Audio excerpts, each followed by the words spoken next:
Assalamualaikum warahmatullahi wabarakatuh. Perkenalkan, nama saya Faradila Isnaini. Hari ini kita akan belajar tentang menemukan butir-butir penting dalam buku non-fiksi. Sebelum mempelajari tentang butir-butir penting dalam buku non-fiksi, kita akan membahas pengertian buku non-fiksi. Buku non-fiksi merupakan karangan yang dibuat berdasarkan fakta atau hal yang benar-benar terjadi di dalam kehidupan nyata. Non-fiksi bersifat faktual atau peristiwa yang benar-benar terjadi di kehidupan sehari-hari. Hal ini berarti bahwa setiap yang terkandung di dalam buku non-fiksi adalah nyata dalam kehidupan. Jenis buku non-fiksi terbagi atas 4. Yang pertama buku biografi, yang kedua buku pendamping, yang ketiga buku literatur, dan yang terakhir buku motivasi. Buku biografi adalah buku yang bersifat riwayat hidup seseorang. Buku itu ditulis untuk mendokumentasikan peristiwa penting yang dialami seseorang.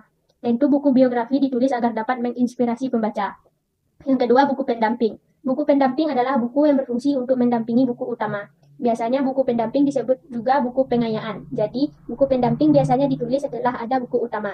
Sebagai contoh, buku pengayaan untuk anak sekolah. Yang ketiga, buku literatur. Buku literatur adalah buku yang difungsikan sebagai rujukan kajian keilmuan. Buku literatur sering disebut diktat atau buku kuliah. Buku literatur sering ditulis berdasarkan penelitian. Dan yang terakhir, buku motivasi. Buku motivasi adalah buku yang berisi kajian psikologis untuk membantu membangkitkan gairah atau semangat pembacanya. Buku motivasi dapat disusun berdasarkan kajian keagamaan dan moral. Selanjutnya, ciri-ciri buku non-fiksi. Ciri-ciri buku non-fiksi terbagi atas 5. Yang pertama, menggunakan bahasa yang formal. Ciri ini adalah ciri yang paling menonjol. Dari segi penulisannya, buku non-fiksi disampaikan dengan menggunakan bahasa yang formal. Meskipun ada beberapa buku non-fiksi seperti buku motivasi dan referensi ditulis dengan menggunakan bahasa yang santai. Walaupun begitu, penulisan tetap menggunakan bahasa yang sesuai dengan kaidah penulisan EYD atau ejaan yang disempurnakan. Yang kedua, sifat kata yang digunakan denotatif. Kata denotatif maksudnya adalah kata yang mengandung makna sebenarnya. Tujuan penggunaan kata denotatif ini yaitu karena penulis ingin memberikan informasi kepada pembaca dengan cara tidak berbelit-belit. Yang ketiga, berdasarkan fakta. Sifat dari isi berita pada karangan non-fiksi adalah fakta dan faktual sesuai dengan data yang diperoleh. Yang keempat, tulisan berbentuk tulisan ilmiah populer. Maksud dari hal tersebut adalah tulisan tidak melulu menggunakan bahasa yang kaku, melainkan maksud dari tulisan dapat dipelajari secara mandiri. Dan ciri yang terakhir yaitu temuan yang ditulis adalah temuan baru atau pengembangan dari temuan yang sudah ada.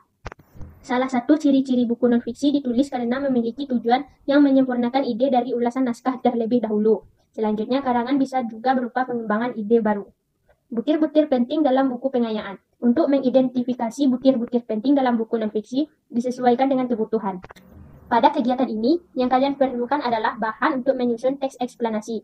Ada beberapa jenis penting yang bisa kalian peroleh dari buku non-fiksi.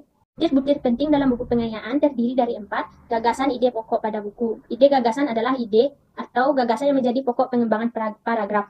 Ide pokok ini terdapat pada kalimat utama. Yang kedua, fakta. Fakta merupakan sesuatu yang benar-benar terjadi dan pernyataannya yang tidak terbantah lagi kebenarannya. Kalimat yang berisi fakta merupakan kalimat yang ditulis berdasarkan kenyataan, peristiwa, suasana yang benar-benar terjadi dan objektif.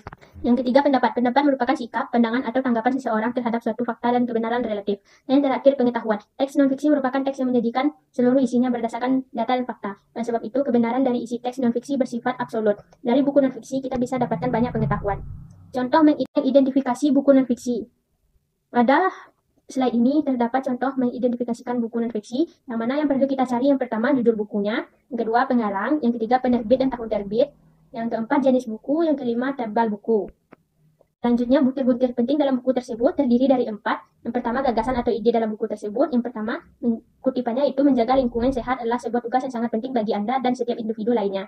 Dengan menjaga kondisi yang sehat, maka bisa dipastikan Anda akan bisa mewujudkannya.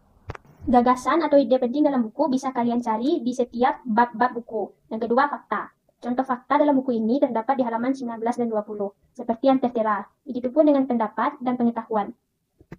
Demikianlah pembelajaran kita hari ini. Jika ada kekurangan, saya mohon maaf. Saya akhiri. Assalamualaikum warahmatullahi wabarakatuh.